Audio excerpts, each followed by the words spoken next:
लोकसभा चुनाव के बीच कांग्रेस महासचिव प्रियंका गांधी ने मौजूदा चुनावी मुद्दों और कांग्रेस पर लगने वाले आरोपों पर खुलकर बात की है। प्रियंका गांधी ने कहा कि बीजेपी चाहती है कि हमारे परिवार के बारे में जितने भी अपशब्द बोले जाएं, उस पर हम चुप रहें। उन्होंने बीजेपी पर निशाना साधते हुए कहा कि आप चाहते हैं कि हमारे पिता और दादी को देशद्रोही कहें और हम चुप रहें।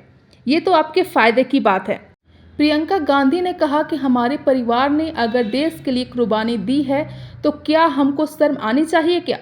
हम चुप क्यों रहें? मैं बोलूँगी। मुझे बहुत गर्व है कि मेरी दादी जी ने देश के लिए 33 गोलियां खाई हैं। इस देश के लिए मेरे पिताजी शहीद हुए। मैं बोलूँगी।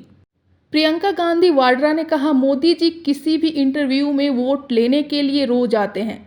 क्या वो इमोशनल पीच नहीं? हम बोलते हैं तो इमोशनल पीच कहा जाता है। हम तो सच्चाई कह रहे हैं। मैं तो 19 साल की उम्र में अपने पिता के टुकड़े लाई थी। मैं क्यों ना बोलूं?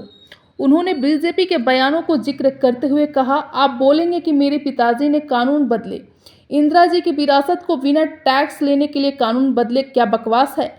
आप झूठ पर झूठ फैलाए और हम चुप रहे क्या? मुझे अपने परिवार पर बहुत गर्व है और मुझे बिल्कुल कोई शर्मिंदा नहीं करेगा।